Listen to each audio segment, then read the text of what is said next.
Hola, ¿qué tal? Bienvenidos a En Gran Empresarial por Change TV, la televisión del cambio ya está aquí. Tengo el gusto de tener a Omar, un gran amigo y que ya estuvo conmigo también. Maestro, bienvenido.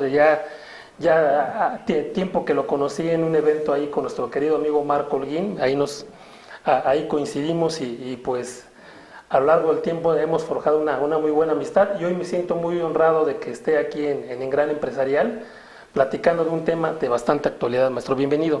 Gracias, maestro, un placer estar aquí como siempre. Hace un año me parece que estuvimos también tocando algunos temas y es un gusto regresar con usted. Efectivamente, una amistad que se ha forjado sobre todo a través de la actividad profesional y para mí es un placer estar con usted. Muchas gracias, maestro. Dicen que no hay desconocidos, solo amigos por conocer, ¿no? Es correcto. Y las redes sociales así pasa, entonces coincidimos ahí, luego en un foro académico, profesional y pues bueno, espero que tengamos más tiempo aquí con usted, maestro. Y hoy vamos a platicar de un tema que pareciera ser de moda, entre comillas, porque ha tenido mucho auge o mucho ímpetu, o particularmente en los últimos 2 años, a raíz de todo el tema de sequía, de los impactos que hemos tenido incluso en nuestro país. Parece un tema que tiene poco, pero la realidad es que hablar de sostenibilidad es un asunto que pues empezó muchos años atrás. Es un tema que no es reciente, aunque sí en nuestro marco normativo en México pues se le ha dado más importancia, primero a nivel de legislaciones, a nivel incluso fiscal en materia recaudatoria y últimamente en materia de normas de información financiera. Pero es un tema que ya tiene mucho más tiempo, ¿no? Es correcto, pues imagínense nada más el término sostenibilidad se viene utilizando desde el año 1713 con un jurista alemán de nombre Hans Carlowitz, que él en ese entonces se preocupó por el uso de los bosques y decía tenemos que buscar una manera de medir cómo estamos impactando nuestros bosques para nuestra supervivencia. Entonces se tiene registrado desde aquel entonces el término sostenibilidad, así es que pocos años, no, ya tiene bastante. Casi 400 años. Algo así más o menos. Y el tema es que hoy en día, pues bueno, con las acciones que hemos visto, los cambios climáticos, usted bien lo mencionaba, estos impactos ambientales que hemos tenido a través de los sismos, lo veníamos platicando hace 7 años aquí en la Ciudad de México, lo vivimos. El año pasado, el huracán Otis que arrasó con un tema en la ciudad de Acapulco y otros eventos que hemos visto en diferentes partes del mundo. Muchos de los especialistas lo achacan al tema del cambio climático. Algunos dicen que es mentira, otros dicen que es verdad. Finalmente las repercusiones las hemos vivido de una u otra manera y tan es así que, bueno, pues el Consejo de Investigación de Normas de Información Financiera se dio a la tarea una vez que México con algunos países que conforman un organismo, un comité de las Naciones Unidas, firman un convenio para dar la implementación al pacto de la agenda tan mencionada también y tan de moda, 2030. 2030. ¿No? Y entonces de ahí partimos, pero bueno, también hay todos unos antecedentes en ese sentido, pues desde 1988 ya se trataban estos temas de cambio climático, el deterioro de la capa de ozono, a través de la Comisión Brundtland, que esto fue en 1988, se empezó a hablar de estos temas del desgaste de la capa de ozono, se firmaron algunos acuerdos, posteriormente viene el protocolo de Montreal, el pacto de Río de Janeiro, el protocolo de San Salvador, el acuerdo de Marruecos, ya de manera más actual el protocolo de Kioto y la Convención de París, que es lo que actualmente pareciera que están tomando como referencia para hacer frente a este cambio climático. Que constituyen como tal los dos acuerdos más relevantes, porque platicábamos hace rato, hay normas que existen en nuestro medio, en nuestro propio país, que pues, tenemos normas que son derecho positivo y derecho vigente, ¿no? Pues si nosotros vemos la regulación que hay en materia ambiental, en residuos, en todo lo demás, hay una gran cantidad de normas, pero muchas de ellas, o varias de ellas por lo menos, se convierten a veces en una norma que fue promulgada, está en vigor, pero no se aplica, ¿no? Es correcto, y fíjese, algo muy importante, curiosamente la ONU nos está solicitando que implementemos estas medidas, pero me viene a la mente, si no mal recuerdo, 16, 17, cuando Donald Trump asume su primer mandato, él decide romper con el pacto del protocolo de Kioto. Entonces, desde ahí muchos se preguntaban a nivel mundial qué es lo que va a suceder con el país. Y ahora, curiosamente, sabemos que la ONU, a pesar de ser un organismo internacional, pues hay una alta injerencia por parte de Estados Unidos, y ahora están pidiendo que los países miembros estén dando cumplimiento a esta agenda global, ¿no? Podemos decir entonces que son esfuerzos que no se mantienen continuos a lo largo del tiempo, sino que en algún momento, por alguna razón política, económica, ideológica incluso, se hace como que una pausa, ¿no? El caso de Estados Unidos, que particularmente el gobierno anterior de Donald Trump, pues rompió prácticamente con esa continuidad. En el caso de nuestro país, por ejemplo, también como que hubo una pausa, una brecha ahí donde si bien había esos acuerdos internacionales, pues se mantuvo como en stand-by, y el tema es que el futuro nos alcanzó, ¿no? Es correcto, y estoy también recordando que en ese tiempo, cuando se hace el rompimiento con este protocolo de Kioto, estaba muy de moda la extracción de petróleo a través de un método llamado fracking. Este fracking era romper piedras muy profundas utilizando una gran cantidad de agua. Pareciera que para no ser sancionados a nivel internacional, rompen con este pacto diciendo a nosotros no estamos de acuerdo porque no cumple con estándares internacionales o con nuestros estándares, y tal vez por esa medida que estaban utilizando, que años después, una vez que la sociedad civil también se manifiesta y diversos países hacen hincapié en que ese método para extraer petróleo era bastante nocivo, y un tema que tenemos actualmente es el del agua, pues también Estados Unidos decide cesar de hacer ese tipo de tratamiento y cambian al sistema tradicional de extracción de petróleo. Y también mencionaba, pues bueno, sí tenemos leyes que son derecho positivo, pero pues que no se utilizan. Tenemos más de 35 leyes, tenemos la Ley de Aguas Nacionales, la Ley de Equilibrio Ecológico, la Ley de Medio Ambiente y Biodiversidad, tenemos también una ley general para la separación de residuos sólidos urbanos, que en algún momento también se presentó. Esa me viene mucho a la memoria, porque precisamente es la de si tiran basura en la calle, los multamos, ¿no? Y bueno, está ahí en la norma, pero nadie le da seguimiento, Ese es un derecho positivo, o sea, está vigente, o sea, es un derecho positivo porque está publicado, está en vigor, pero no se aplica, ¿no? Es correcto, y entonces, bueno, pues desafortunadamente no se aplica porque también las instituciones o las autoridades ambientales le han dado prioridad a otros casos, ¿no? A otros temas, que a la aplicación estricta de esto. Pero ya lo empezamos a ver también ahora con el tema del servicio de limpia. Hoy en día las personas que pasan en nuestra colonia en el camioncito recogiendo nuestros residuos ya nos piden cartón, vidrio, plástico, telas, y pues bueno, la basura que no se puede separar como los residuos orgánicos, pues es un poquito más difícil, pero ya muchos dicen, no, si no viene separado, no. Y después los vemos adelante o en algunos centros de recuperación de estos residuos sólidos, pues ya hay formaditos para hacer entrega, o para, más bien lo voy a decir con todas sus palabras, para hacer la venta de estos residuos, ¿no? Entonces, es muy difícil lo que estamos viviendo. Creo que lo que ha faltado es voluntad sobre todo de las autoridades, porque nos emiten leyes a cada rato. El año pasado tuve la oportunidad de participar en una modificación a esta ley justamente, pero solamente fue para agregar el término de pepenador a la misma ley, y que se reconociera este término y que se le diera ya un valor social a esta actividad, ¿no? Que se reconociera, pero de ahí en fuera no se tocaron otros temas más que el de reconocer esta actividad. Podríamos decir que se trata quizá en algunos casos de inacción por parte de la autoridad, en otros puede ser un tema de presupuesto también, ¿no? Porque la norma se puede crear perfectamente, pero si no tienes los recursos para poderla aplicar, para poder vigilar el cumplimiento, pues se convierte en algo que es un conjunto de normas, pero no hay la capacidad administrativa, operativa para poderlas aplicar, ¿no? Voy a ser muy responsable con el comentario que voy a dar. Yo creo que si hablamos de un tema de presupuesto jamás va a haber, dicho por las propias autoridades.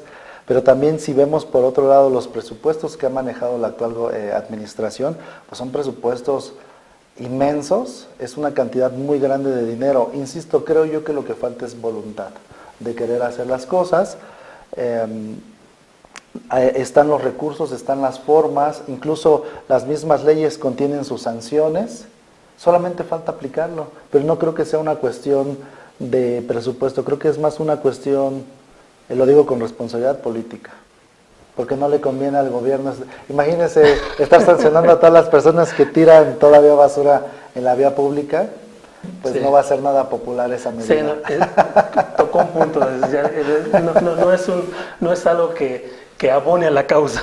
Es correcto, entonces yo creo que en ese sentido van midiendo los tiempos, van midiendo los termómetros sociales y políticos, y pues bueno, pero también hay otro tema, que la parte externa, en este caso la Organización de las Naciones Unidas, está haciendo énfasis, está presionando, y pues se ven obligados a tomar medidas, y por eso es que el Consejo de Información de Normas de Información Financiera se dio a la tarea de hacer una emisión de estas normas. Pero antes de llegar a estas normas, maestro, mencionó particularmente dos momentos ahí.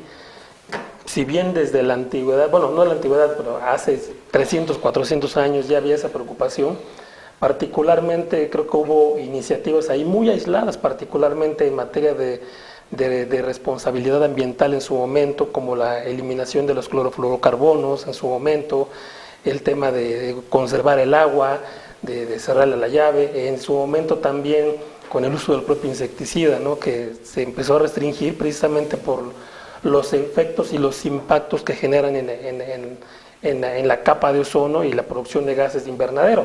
Pero si nos vamos a una etapa que podemos decir que es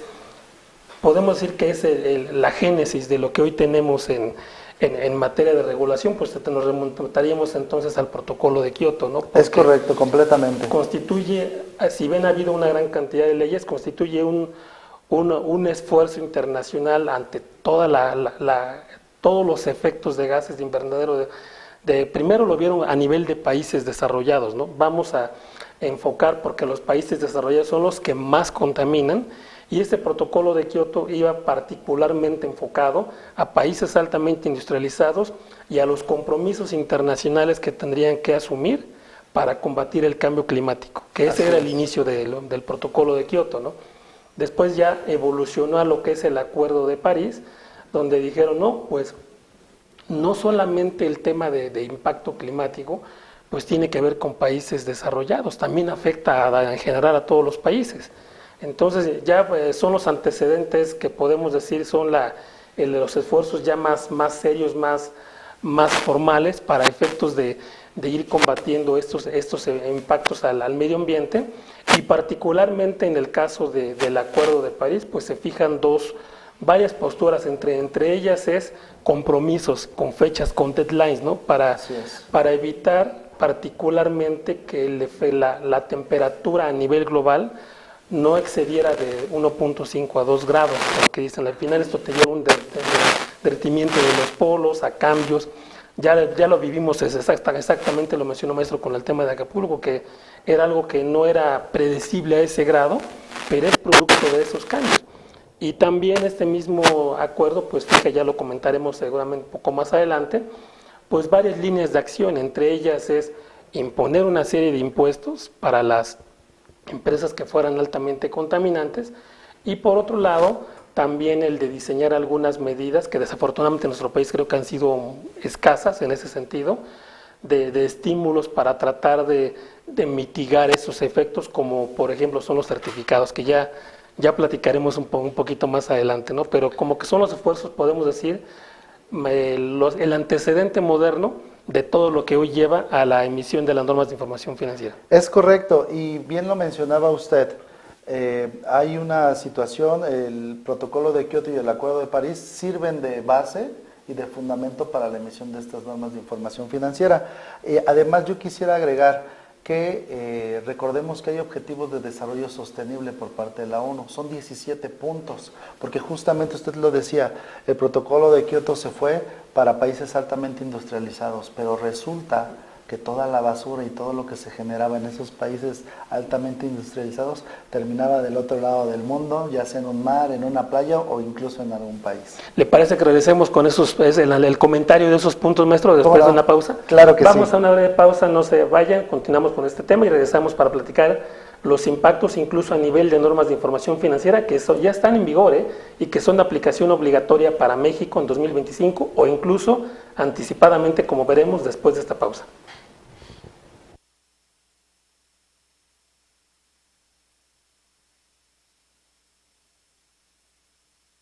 Hola afición de Industriales Naucalpan y sobre todo los amantes del deporte y del fútbol.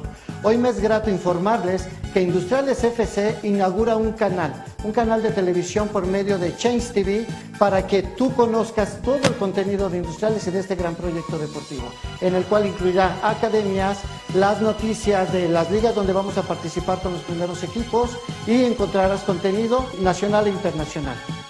Todos los miércoles a las 6:30. Nos vemos en la cancha.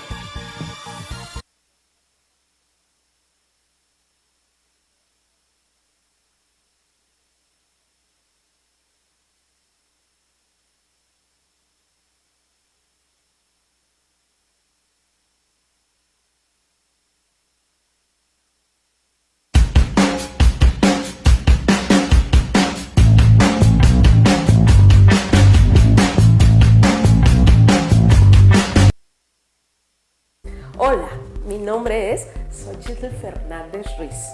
Yo soy administradora de profesión y me dedico en este momento a la asesoría inmobiliaria, cosa que hago con mucha pasión y mucha alegría. Hoy estamos aquí porque estamos iniciando el programa Éxito 360. ¿Y de qué vamos a hablar en él? Vamos a hablar de lo que es el desarrollo empresarial, lo que nos cuesta trabajo ser empresarios exitosos y lo que tenemos que hacer para lograrlo. De eso se trata hoy. Nos vas a poder escuchar todos los viernes a las 11 de la mañana, ¿en donde? En el canal de Change TV. Aquí estamos. Mi nombre, Xochitl Fernández Ruiz. Viernes a las 11 de la mañana es nuestra cita.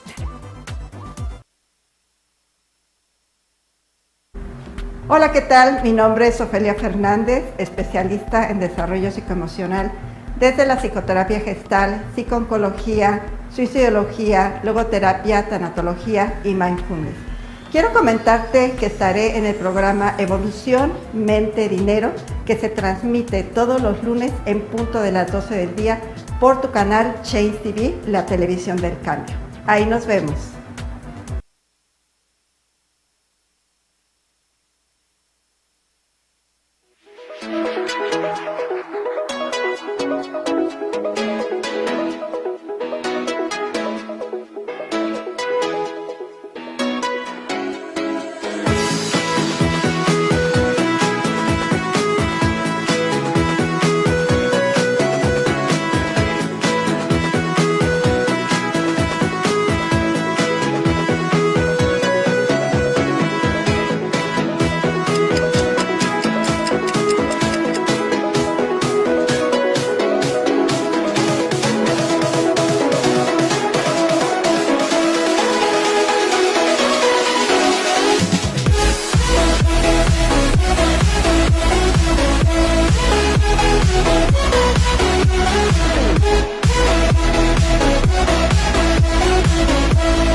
Hola, soy Citlali Fernández, socia fundadora de Inmosia, especialista en asesoría inmobiliaria, conductora de su programa Éxito 360, donde los esperamos todos los viernes a las 11 de la mañana, donde abordaremos temas para los empresarios como son finanzas, política, temas legales, de salud, de nutrición. Recuerden, los esperamos por Change TV, la televisión del cambio, los viernes a las 11 de la mañana. Gracias.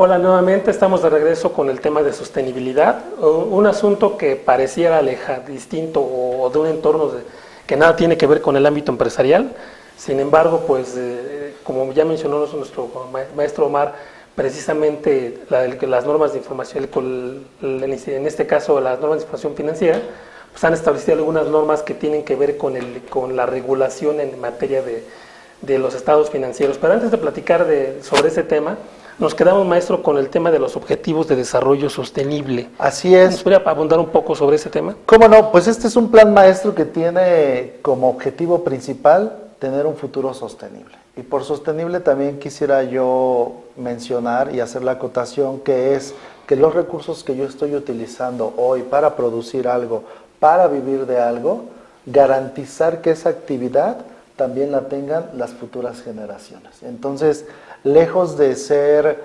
de reciclar o de cuidar el agua, ahora mi actividad económica, la actividad que yo realizo en mi empresa, la actividad que yo realizo como profesionista, debo de tener un sumo cuidado porque debo de pensar en las futuras generaciones. Prácticamente es como un legado ambiental esto, maestro. Y habrá que ver cómo evoluciona esta parte, maestro, que a mí menciona, permite hacer una pausa antes de hablar de los objetivos. Yo sé que ahorita el tema político está con cambios ahí, sobre todo por la reforma judicial. No quiero entrar a polémica en eso, solamente quiero mencionar algo que la actual presidenta de la Suprema Corte de Justicia de la Nación, Norma Piña, mencionó en su momento con el tema de sostenibilidad, porque hizo énfasis en algo que me llama mucho la atención, y creo que independientemente de lo que pase más adelante, seguramente va a ser un asunto que va a tomar, si hay esos cambios o no a nivel de Cámara, y es que iban a hacer una revisión particularmente de las entidades e empresas que hoy tuvieran licitaciones. ¿Por qué? Porque tenemos en nuestra Constitución política, que es el artículo 4 constitucional, donde entre otras cosas dice pues el derecho humano a tener un ambiente sano. Es correcto. Entonces, ese es un derecho humano, una prerrogativa constitucional y por tratados internacionales, con el tema de convencionalidad. Pero entonces, ¿qué implica esto? Y lo di a entender en su momento, que iban a revisar las concesiones que estuvieran en su momento otorgadas hacia empresas, de forma tal que se priorizara, algo así como pasa con los divorcios cuando dicen que el interés superior del menor, donde ponderan una norma que tiene un interés superior a lo que establezcan las propias legislaciones, mutatis mutandis, cambiando lo que haya que cambiar. En ese sentido dijo, pues vamos a revisar las concesiones versus el derecho a un mejor ambiente. Entonces, seguramente eso implicaba en la práctica, o implicaría pues revisar aquellas empresas que sean altamente contaminantes, ¿no? Y decir, a lo mejor te dieron la concesión, pero hay un derecho superior. Habrá que ver cómo evoluciona ese asunto, maestro, porque seguramente es de interés social. Por supuesto que es de interés social, y la primera empresa que me viene a la mente es la empresa de todos los mexicanos, Pemex. Imagínense nada más la actividad que realiza. Altamente. Solamente haré la pregunta, ¿estarán dispuestos a meter la mano de esa forma, como lo dijo la ministra? Dejo la pregunta ahí para no entrar en más detalle, pero creo que es interesante, porque si van a revisar a todas las empresas, pues tendrían que empezar por la paraestatal. Sí, al final con entidades que el objeto es lícito, es todo lo demás, pero pues al final usan energías fósiles, ¿no? Que son altamente pues el tema contaminantes. de la extracción de recursos no renovables, pues ya el mismo nombre lo dice per se, es súper contaminante. Entonces yo haría esa pregunta y la dejaría ahí para que cada quien llegue a una conclusión. Empezarían por Pemex y de ahí me bajaría las mineras, que son las dos principales actividades que son altamente contaminantes. Así que también es. cabe mencionar, las mineras son las más reguladas y también las que tratan de cumplir con todos estos términos ambientales. Y bueno, pues para continuar con estos objetivos de desarrollo sostenible, son 17 puntos, entre los cuales está el fin a la pobreza, hambre cero, salud y bienestar, educación de calidad, igualdad de género, que se me llama la atención, pero no quisiera ahondar, agua limpia y saneamiento, energía asequible y no contaminante, trabajo decente y crecimiento económico, industria, innovación e infraestructura, reducción de desigualdades, ciudades y comunidades sostenibles, producción y consumo responsables, acción por el clima. Esa es una que impacta directamente. Claro, por supuesto. Vida submarina, vidas de ecosistemas terrestres, paz, justicia e instituciones sólidas, que también a mí me llama la atención y lo voy a decir abiertamente y con mucha responsabilidad, la ONU se ha visto muy cuestionada en algunas decisiones que ha tomado. Sean correctas o no, bueno, simplemente yo hago el comentario, creo que es un punto de reflexión también muy importante y bueno, ahí dejo también esta reflexión. Y el 17 que son las alianzas, ¿no? Y bueno, dentro de estos 17 objetivos de desarrollo sostenible vemos que abarcan temas sociales, temas alimentarios, temas de ambiente, temas de igualdad y por supuesto todos van englobados en el tema de sostenible. Para llegar a las NIS, justamente hay algunos indicadores básicos de sostenibilidad que derivado de estos 17 puntos se desprenden 30 puntos y que más adelante los vamos a desarrollar. Para entrar en materia, pues en ese sentido, el IASB, a través de las NIFs, que son las normas internacionales de información financiera, en el 2023 comenzó ya a darnos una normatividad y de ahí el Consejo de Investigación de Normas de Investigación Financiera se dio a la tarea de hacer una emisión de nuestras nuevas NIS, que son normas de información de sostenibilidad, y el pasado 13 de mayo de este año 2024, pues ya se emitieron, ya están disponibles para el público en general, para los contadores, se hizo la emisión de las normas y como usted mencionaba antes del corte, a partir del 1 de enero 2025 ya son de aplicación obligatoria. Para quienes se rijan bajo normas de información financiera, ¿no? Porque habrá algunos que estén bajo estándares internacionales, que esos ya tienen que estar, claro, porque ¿y quiénes son estas empresas? Pues la mayoría de las listadas en la Bolsa Mexicana de Valores. Entonces implicaría hacer una separación. Si estamos hablando que entre los usuarios de información financiera, a lo mejor los quienes nos estén viendo en este momento, tenemos alguna empresa que esté bajo estándares internacionales, este análisis de sostenibilidad, de medio ambiente, de todo eso, ya tendría que tenerlo implantado, porque es obligatorio a partir de 2024. Quienes vayan bajo un IFS, les queda del grito hacia, sí, bueno, prácticamente hacia el 31 de diciembre, ¿no? Que estar en la conversión. Yo en un artículo que recientemente va a salir, lo comentaba también, las empresas se van a ver ante un gasto, porque van a tener que volver a implementar sistemas de control interno, van a tener que contratar especialistas y algo que me parece muy interesante es que esto va a ser multidisciplinario. Hoy en día el contador al que se le atañe todo, el que es un todólogo en algunos casos, pues ya prácticamente también está teniendo su área de especialización y aquí nos vamos a ver inmersos en una dinámica con ingenieros, con biólogos, con ingenieros químicos, actuarios. Va a ser de verdad este enfoque multidisciplinario, pero también me viene una pregunta: ¿y qué pasa con las pequeñas empresas? ¿Cómo se van a adaptar a esto? Porque obviamente hay pequeñas empresas que se ven muy limitadas en ese sentido. Al momento de producir información financiera, pues solamente tienen un contador. El contador a veces es externo. ¿Cómo van a hacer la implementación de esto? Porque ya es obligatorio. Sí, es obligatorio o les quedan 3 meses para que se vuelva obligatorio, porque la norma lo que dice es entra en vigor el 1 de enero de 2025, pero recomiendo su adopción anticipada, ¿no? O sea, no es impedimento para que la norma ya la puedan estar implantando. En el mejor de los casos lo que dicen es, tienen al 1 de enero, entonces disfruten ahorita el 15 de septiembre, muertos, pero empiezan a trabajar porque a partir del 1 de enero pues se vuelve ya de cumplimiento obligatorio y al final, oye, ¿por qué lo tienen que implantar? Porque al final la información financiera produce información de utilidad para los usuarios y entre ellos está el tema de responsabilidad social, ¿no? Así es que más que el tema de responsabilidad social o ambiental. Yo hoy en día he hablado ya de empresas socialmente responsables y empresas ambientalmente responsables. Totalmente, porque cuando nos enfocamos a socialmente responsables, normalmente lo asociamos más a lo mejor con causas humanitarias, ¿no? De a lo mejor tener una fundación o tener programas de ayuda, pero aquí pues, ya para darle un enfoque mucho más exacto es con el medio ambiente, y lo mencionaba acertadamente, maestro, es el asunto particular es, hoy la empresa está como un negocio en marcha, y es la información que está produciendo, pero ¿qué hace la entidad dentro de sus procesos para garantizar que no siga impactando al medio ambiente para que las futuras generaciones pues tengan también esa posibilidad de continuar con una empresa y que no le demos un impacto que sea irreversible para ellos, ¿no? Es correcto, las nuevas generaciones hoy en día se han preocupado qué mundo nos les vamos a dejar. Y entonces parte del marco conceptual de las normas de información de sostenibilidad es garantizar. A mí me llama mucho la atención este tema, garantizar que las futuras generaciones contarán con los mismos recursos. Me parece muy,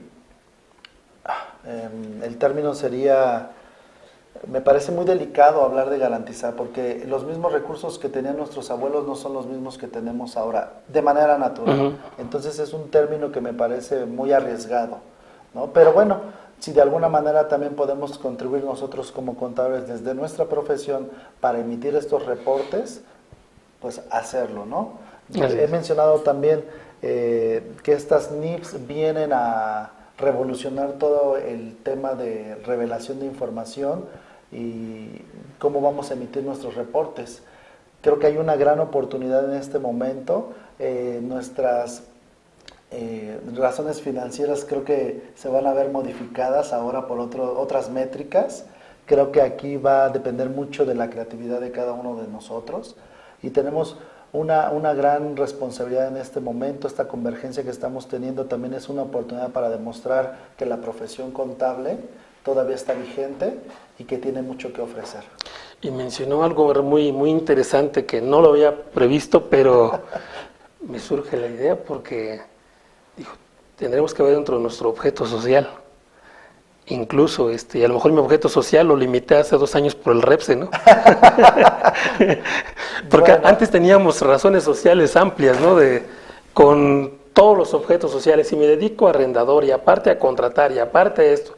Y ya después de las 99 le ponemos cualquier otra lícita. Es correcto. Con la reforma laboral, que fue que trató de evitar los abusos en el esquema de subcontratación, pues sabemos que se creó el REPSE para todos los servicios especializados y a las entidades pues les prohibió subcontratar temas excepto lo que no fuera de parte de su objeto social. Pero pues también a lo mejor este tipo de asuntos que hoy tienen que regular y ver las entidades y atacar desde el punto de vista de responsabilidad social, pues a lo mejor valdría la pena darle una revisada a que lo puedan hacer, ¿no? No vaya a venir al rato Alzada a decir, es que no es un gasto estrictamente indispensable porque no estaba en tu objeto social.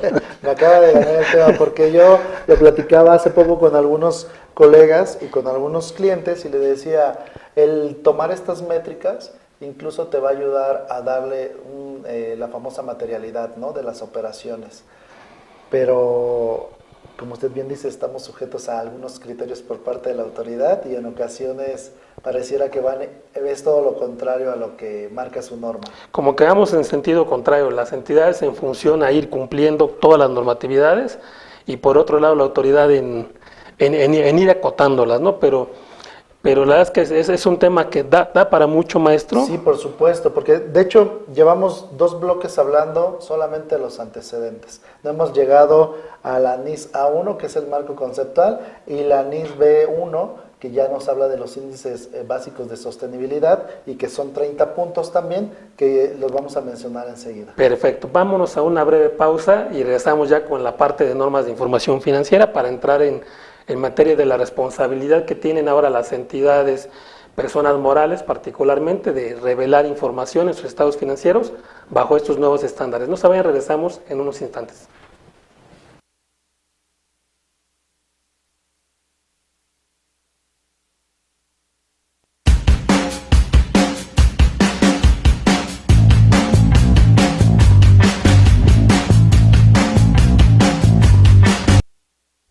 Hola, ¿qué tal a todos? Mi nombre es Norma Ayala y soy especialista en temas fiscales. Colaboro con el programa Éxito 360. Los esperamos todos los viernes a las 11 de la mañana por Chain TV, donde le daremos un toque fiscal a todos los temas que enfrentas como empresario. No lo olvides, todos los viernes a las 11 de la mañana por Chain TV.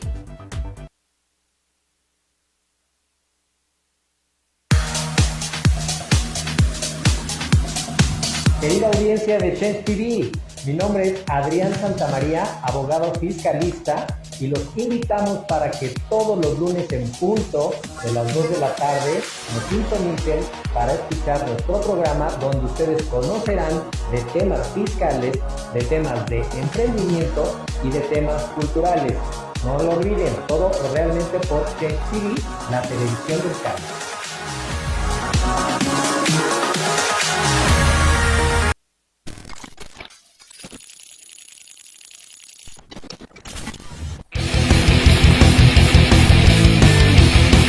Hola, soy Max Vargas y este fue mi primer casco y bueno, me da mucha nostalgia y mucha felicidad verlo, cómo trae sus rayones de mis primeras caídas y está impresionante porque afortunadamente todavía me queda y bueno, pues sí me da muchos recuerdos verlo cómo está y ver cómo, sí, como dije, sus rayones de mis primeras caídas y ver cómo todavía me queda. Y bueno, este fue mi primer casco y siento mucha felicidad volver a verlo y probármelo. Recuerden seguirme en mis redes sociales como Piloto Max Barbell, en Instagram con guiones bajos y en Facebook con espacios. Y recuerden, con todo y sin miedo. Hola, soy Ana Tello, especialista en el sector asegurador y colaboradora del programa Éxito 360. Te esperamos todos los viernes a las 11 de la mañana, donde abordaremos temas de interés para el crecimiento y permanencia de tu empresa. Recuerda, viernes 11 a.m. por Change TV.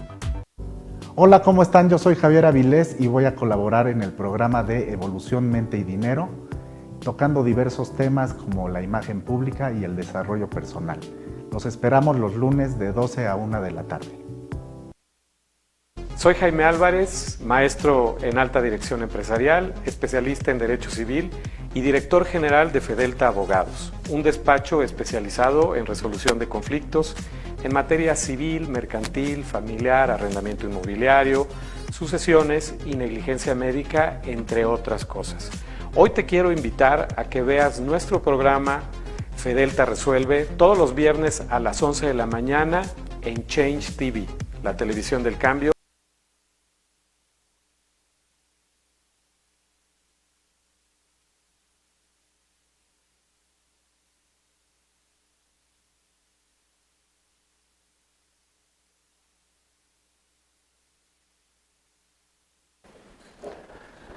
Bueno, pues ya estamos de regreso aquí nuevamente en Gran Empresarial por Change TV. Como ven, es un tema que da para mucho, maestro. La verdad es que nos van a quedar muchos temas ahí seguramente en el tintero, pero pues para aprovechar el tiempo, ¿qué le parece si entramos ahora sí con la normatividad contable? Porque ese es un asunto crucial que tienen que cuidar todas las entidades que producen información financiera. Y mencionaba que había dos normatividades en ese sentido. ¿Podemos entrar a platicar de ello? La primera pues es la NIS A1, que nos habla de todo el marco conceptual y es a efecto de entender todos los aspectos cuantitativos, más que los, cualitativos más que los cuantitativos. Y la NIF B1, NIS B1 es la que nos habla... Es la costumbre. Sí, ¿verdad? De los indicadores ya cuantitativos. Nos permite o nos da una idea de cómo, qué es lo que tenemos que ir midiendo nosotros. En el marco conceptual, pues obviamente establece las disposiciones básicas que deben de aplicarse, como lo marca el marco conceptual de las NIFs, nos define las características, los aspectos fundamentales, las mejoras en cuanto a la información de la sostenibilidad, y al ser un marco conceptual, pues obviamente no requiere de algunos objetivos específicos, se deja a criterio de cada contador, de cada entidad. Pero ya en el aspecto, ya en la NIS B1, pues ya nos habla de índices básicos de sostenibilidad, que ahora le están llamando IPSO, y me parece que a usted no le gusta el término, pero bueno, esperemos que no vayan a decir indicadores del bienestar, ¿verdad? Esperemos que no. Ahorita que está también muy de moda el término. Sí, estos indicadores básicos de sostenibilidad son 30 y tienen que ver, 17 puntos son temas ambientales, si no mal recuerdo 9 son de capital humano, 1 de gobernanza, otros aspectos cualitativos son sociales y también tenemos temas cualitativos de gobernanza. Voy a mencionar algunos. La NIS nos pide que hagamos un cálculo de las emisiones de gases de efecto invernadero. Entonces aquí la primera pregunta, bajo los protocolos internacionales y las definiciones que se nos dan, hay efectos de gases invernadero de nivel 1, nivel 2 y nivel 3. El contador, mi primera pregunta es, ¿podrá discernir qué es esto?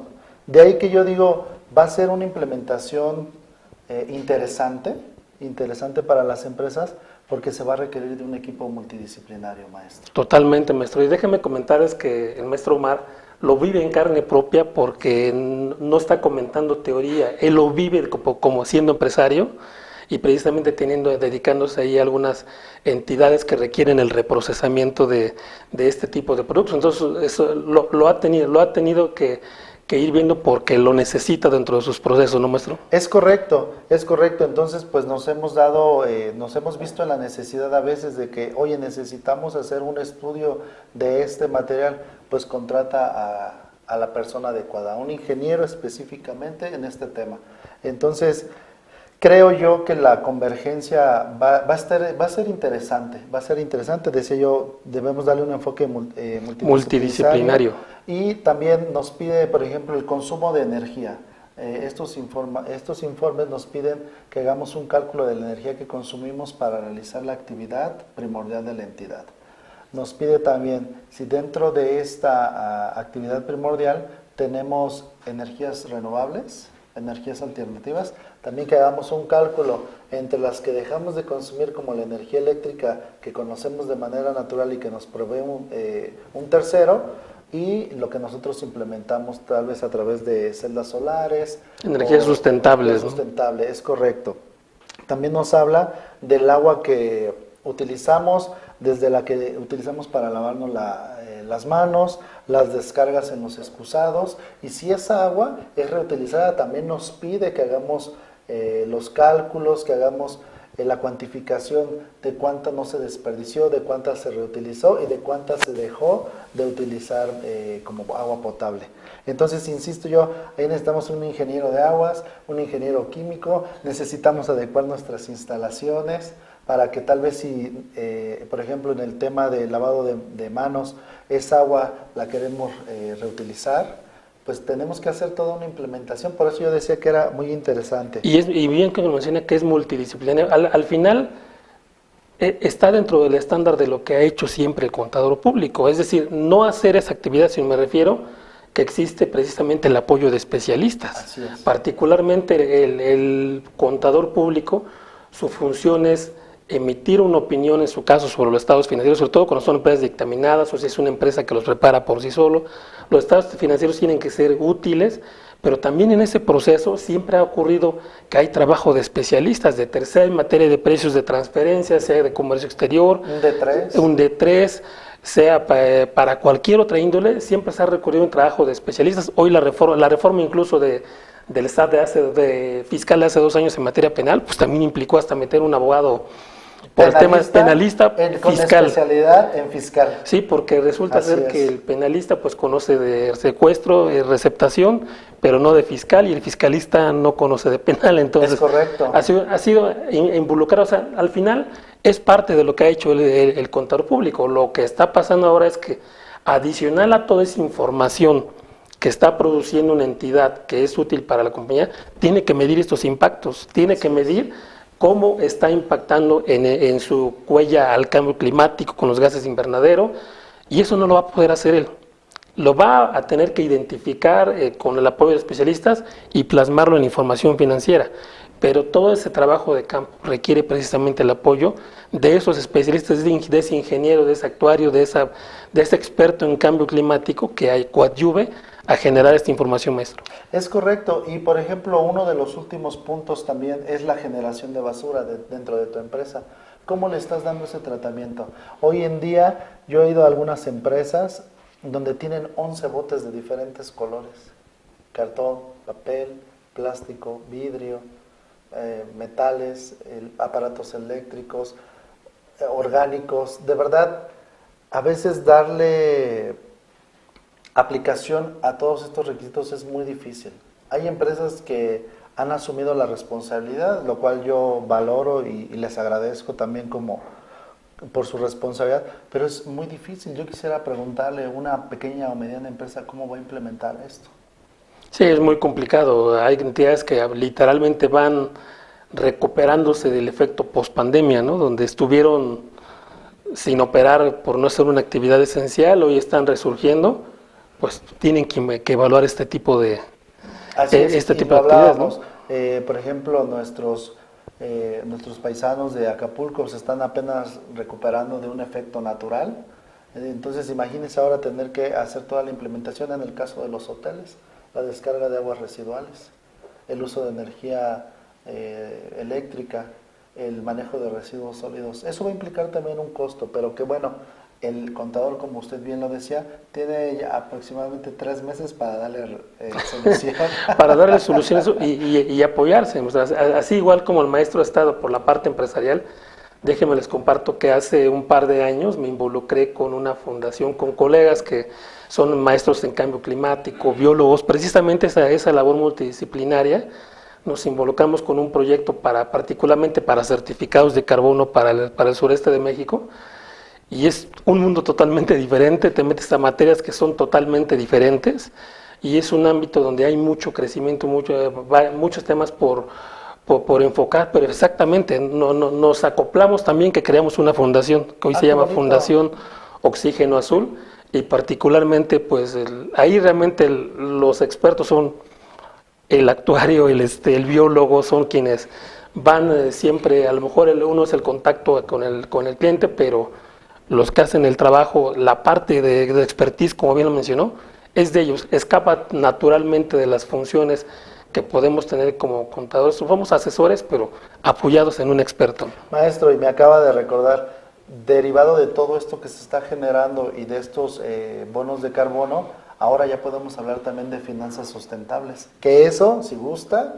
podemos hablarlo en otra emisión, porque se están dando por supuesto, una serie de instrumentos financieros derivados de estas actividades. Entonces también de aquí la importancia de saber aplicar estas normas de información de sostenibilidad, porque además de mostrar información donde le decimos al público en general cómo está afectando nuestra empresa al medio ambiente, también puede ser una oportunidad para hacer alguna emisión de algún bono ambiental. Por supuesto, y ahora precisamente el tema de bonos, faltan estímulos en el caso de México, en el caso, solamente hay por ahí alguno en materia de IEPS para algunas entidades donde permiten pagar hasta el 20% del IEPS con base en el valor que tengan en el mercado, pero son solamente para empresas que utilizan industrias fósiles, entonces son muy acotado el mercado, ¿no? Sería interesante generarlo de una manera más relevante, pero también constituye una muy buena oportunidad, como menciona, porque al final quizá en nuestro proceso productivo gran parte de los gastos que se tengan son por consumo de agua, por desperdicio de recursos, y el involucrar estos pretextos de cómo optimizar el uso de esos materiales también puede generar por otro lado un ahorro, ¿no? Entonces es una obligación, pero a su vez una oportunidad. Es correcto, maestro, y yo agregaría a estas NIFs que me parecen que tratan de abarcar estos 17 puntos de desarrollo sostenible que nos marca la ONU, y adicionalmente esos 30 puntos que la misma NIS nos establece, yo agregaría aquí, hay tareas pendientes, porque también habemos empresas como la mía que nos dedicamos a dar un tratamiento específico a los residuos sólidos urbanos para ponerlos a disposición de centros de reciclaje y ayudar al medio ambiente aún más, o a empresas que se dedican a la fundición de estos productos para la extracción de algunos metales. Entonces creo yo también que aquí faltan cosas por regular. Me gustaría mencionarlo, y también hablaba de estímulos. Desafortunadamente hoy conocemos mucho cómo está formado el presupuesto. Yo dudo, lo digo de una manera responsable, yo dudo que el gobierno se atreva a dar estímulos que impulsen este tipo de actividades que coadyuvan a mantener el medio ambiente. Desafortunadamente así es, maestro. Nos gana el tiempo, maestro, desafortunadamente. Se ve muy rápido y es un tema amplio. Le tomo la palabra para el tema de sostenibilidad. Gracias por acompañarnos, maestro Omar Flores. Un gusto que esté con nosotros. Bienvenido. Al contrario, es un placer estar aquí con ustedes. Queda abierta la posibilidad para el tema de finanzas sustentables. Y pues bueno, también decir que estamos a sus órdenes para alguien que quiera hacer la implementación de estas NIS. Con mucho gusto estamos a sus órdenes. Nos pueden contactar en redes sociales o en la página del despacho. Maestro, muchísimas gracias por estar en Change TV, en el Gran Empresarial. Muchas gracias y no se vayan que aún hay más programación. Al contrario, gracias.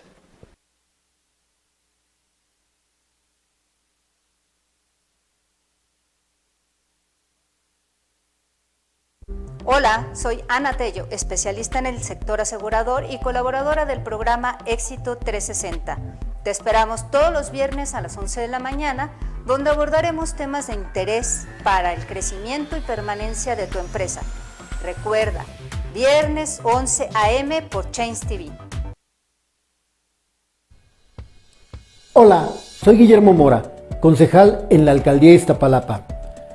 En 2018 hubo un cambio en lo que es la estructura política de las antiguas delegaciones. Ahora son alcaldías y esas alcaldías están integradas, además del jefe delegacional o jefa delegacional, por lo que viene siendo un consejo integrado por 10 personas. Yo estoy como concejal actualmente en Iztapalapa. Nosotros lo que realizamos es, entre otras cuestiones, es supervisar la buena ejecución del presupuesto, aprobar el proyecto del presupuesto que presenta la alcaldía al Congreso de la Ciudad de México. También nosotros nos encargamos de estar cercanos a la gente, de ser un vínculo directo con la sociedad.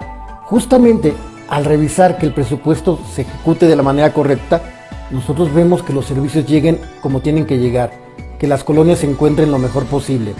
Si quieres saber un poco más o si quieres acercarte a nosotros, puedes contactarnos a través de nuestras redes sociales. En Facebook estoy como Guillermo Mora. En Instagram, Twitter y TikTok estoy como @memomora_L. Por ti y por los tuyos, hagámoslo juntos.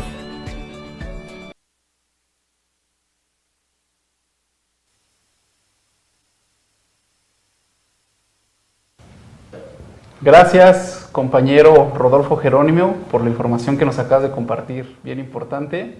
Nosotros entramos a nuestra sesión de Visión VP. Hoy tenemos un gran invitado, al licenciado Luis David Blanco Medellín. Nos va a tocar un tema muy importante sobre la reforma. Nos han preguntado mucho de esta reforma que es muy relevante sobre las horas extras. Se habla de explotación, si hay alguna confusión. Luis David, bienvenido a nuestro programa Visión VP. ¿Cómo estás? Compártenos un poquito de ti antes de empezar con este tema tan importante. Claro que sí, Rogelio, muchas gracias por la invitación. Como bien lo dices, soy licenciado en Derecho, tengo 18 años de experiencia en materia laboral. Actualmente presidimos nuestra propia compañía, así como nuestro despacho especializado en litigio laboral y todo ese back office, ¿no?, que nos piden nuestros clientes, particularmente empresas y alguna defensoría de trabajadores. Bien, muy bien. ¿Qué nos puede compartir de este tema que ha sido muy relevante en las últimas semanas, sobre el tema de la explotación de horas extras? Se habla que hace tutela incluso penal. ¿Qué nos puedes compartirle? Pues, como bien mencionas, el 7 de julio salió publicado en el Diario Oficial de la Federación una adhesión y una reforma a la ley de la trata de personas y que particularmente se enfoca en la explotación laboral. Si bien es cierto que anteriormente ya existía una reforma laboral respecto a las horas extras, bueno, pues hoy entendemos, esta reforma penaliza a aquellos patrones que en alguna mala praxis tengan más de 3 horas diarias trabajando los empleados, ¿no? Entonces, esta reforma evita precisamente la explotación laboral y va un poco más enfocado a la trata de personas. Muy bien, licenciado. ¿Qué nos puedes compartir y recomendar a las empresas? En nuestro programa de la sección tenemos gente que nos sigue, que nos está viendo, que son colaboradores también de una compañía, pero también son emprendedores y empresarios. ¿Qué importancia trae esta parte desde tu punto de vista? Pues yo creo que es una reforma que esperemos no quede en letra muerta, si bien es cierto que ya está legislado. Por parte de los colaboradores, bueno, pues defiende esa parte de la recreación familiar, que puedan tener ese espacio y esa vida digna. Y por parte del empresario, evitar esas malas prácticas. Recordemos que todas las relaciones de trabajo se generan a través de un contrato laboral. En este contrato laboral se tiene que estipular que la jornada máxima semanal tendrá que ser de 48 horas. Si nosotros estamos excediendo de esas 48 horas, podemos incurrir en este tipo penal, que podría convertirse en un tipo penal, con independencia de todas las consecuencias en algún litigio laboral. ¿Qué recomiendo yo con esta vis jurídica que la experiencia nos ha dado a través de los años? Que del lado de los empresarios, tener muy bien implementados sus procesos desde, bueno, obviamente desde el reclutamiento, la contratación, pero sobre todo fijar esos horarios porque en esta auge tecnológica, pues ya no existen los controles de asistencia como en los 80s, como en los 90s, y ya nos vamos a ese checador biométrico, ¿no? Que realmente se cumplan con esas estipulaciones, que dentro de su compliance empresarial inclusive exista que chequen la hora de entrada, que chequen su hora de salida a comer, y que chequen su regreso, porque si no checamos la hora de salida a comer, un ejemplo, y no checamos la hora de regreso a comer, pues se habla de una jornada continua, donde podríamos estar incurriendo en esta acción que podría constituir un delito, obviamente con un procedimiento previo, ¿no? Un procedimiento previo judicial que lo califique, que califique esta acción como el tipo penal, para no ser redundante. Entonces, al empresario evitar esas malas prácticas con un compliance laboral desde la contratación muy bien especificado y evitar a toda costa estas malas prácticas. Bien, gracias, licenciado. Vemos que hace ya algún tiempo entramos con un nuevo sistema laboral en cuanto con la autoridad. ¿Cómo ves esta parte con esta nueva reforma? Pues mira, y hablando de reformas, y ahorita está en boga la reforma al Poder Judicial de la Federación, gran parte de esta gran reforma es precisamente el rezago judicial que hay en todos nuestros tribunales, desde la competencia local hasta la competencia federal. Este nuevo sistema laboral, algo que implementa, es una figura que yo diría que copiamos, bueno, no copiamos, que intentamos mejorar del modelo francés, que es muy parecido a nuestro sistema jurídico. Entonces, antes de que el trabajador llegue a tribunales, es decir, existe un litigio, hay una etapa conciliatoria que se tiene que agotar forzosamente, donde a buena fe el centro de conciliación local en los estados o el federal, dependiendo de la competencia, sienta al trabajador, sienta al representante del patrón y tratamos de llegar a un acuerdo. Antes existía esta figura a través de las procuradurías, pero no era obligatoria. Hoy en día es un espacio procesal que es forzoso agotarlo. Si llegas a un convenio, pues bueno, se acabó el tema. Si no hay un convenio, se le otorga al trabajador un certificado de no conciliación y entonces sí podemos acudir a dirimir nuestros conflictos al tribunal laboral. Eso significa que bajen los juicios, no se sature el sistema judicial, tanto local como federal, y entonces podamos tener soluciones alternas, rápidas, y no aventarnos esos colombos litigiosos de años y años y años, ¿no? Entonces yo lo veo bien, yo veo que es algo que ha beneficiado tanto la carga administrativa en los nuevos juzgados laborales y también a que no existan por parte de los patrones y por parte de los trabajadores esa mala fe o esa mala intención de demandar y de llevar un juicio donde yo voy como trabajador por los salarios caídos o yo voy como patrón a hacerle la cansada al trabajador para que desista al tercer o cuarto año del juicio. Entonces es algo muy bueno, es algo que definitivamente ha modificado nuestro sistema judicial laboral. Muy bien, Lic. Oiga, muchas veces nos has compartido de manera muy en asesoría individual esta parte que recomiendas, que es más sobre todo no llegar a la litis cuando tenemos una figura patrón-colaborador y que siempre, ¿no?, fomentar esta parte de la conciliación. Creo que es importante, como bien lo mencionas, que también quienes hoy en día tienen una compañía y tienen gente a cargo, pues darle esta información tan clara y tan transparente al colaborador y que no piense, ¿no? Porque a veces tienen fuentes o buscan información que quizás no sea la correcta y eso crea una confusión que a veces el colaborador se le hace fácil ir a demandar y más cuando hay una confusión sobre esta última reforma, ¿no? Sí, mira, a lo largo de los años hemos entendido que gran parte de los litigios y te estoy hablando de un 80%, de los litigios que se llevaban en lo que eran las juntas de conciliación y arbitraje, era un litigio en contra de la persona, no en contra de la empresa. Oye, me despidió Juan Pérez y lo voy a demandar y le imputo el despido muy probablemente, pero era algo visceral, ¿no? Es sacar un beneficio que a lo mejor no me corresponde. No se inventaban despidos, así como también los patrones tienen o tenían bueno, no quiero hablar por otros, pero tienen a lo mejor esa mala práctica de despedir injustificadamente, ¿no? Si bien es cierto, la Ley Federal del Trabajo nos menciona cuáles son las causales de separación, también nos menciona cuáles son los mecanismos para poder perfeccionar, y en particular el artículo 47, que son las rescisiones, ¿no? Porque curiosamente en la Ley Federal del Trabajo no existe el término renuncia. Bien. Para que lo sepa tu auditorio, ¿no? Las causales de separación son muerte del trabajador, muerte del patrón, mutuo consentimiento, fin del contrato, pero no nos aparece esa figura. Entonces, cuando un patrón comete una mala práctica de despedir un colaborador, evidentemente hay una consecuencia jurídica, que es indemnizar al colaborador.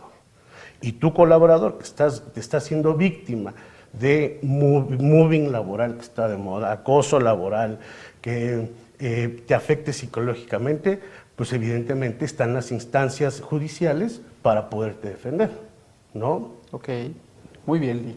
¿Qué le puedo recomendar a nuestro auditorio que nos está viendo? Sobre todo cuando, reiteramos, hay un tema muy relevante, cuando son reformas y a veces su fuente de información pues es a lo mejor el compañero que tiene la misma confusión que uno. ¿Qué nos puede recomendar en este sentido? Pues mira, hay foros, cuando viene un gran cambio en nuestra legislación, ya sea constitucional o alguna adhesión o alguna reforma a las leyes reglamentarias, en este caso de la ley laboral, hay foros que la Suprema Corte de Justicia tiene gratuitos, el propio Poder Legislativo también lo tiene, y si no, pues acercarse a su abogado de mayor confianza. Ok. Sí, porque una mala asesoría seguramente va a resultar en una sentencia perdida o en una sentencia ganada. Ok, Lee.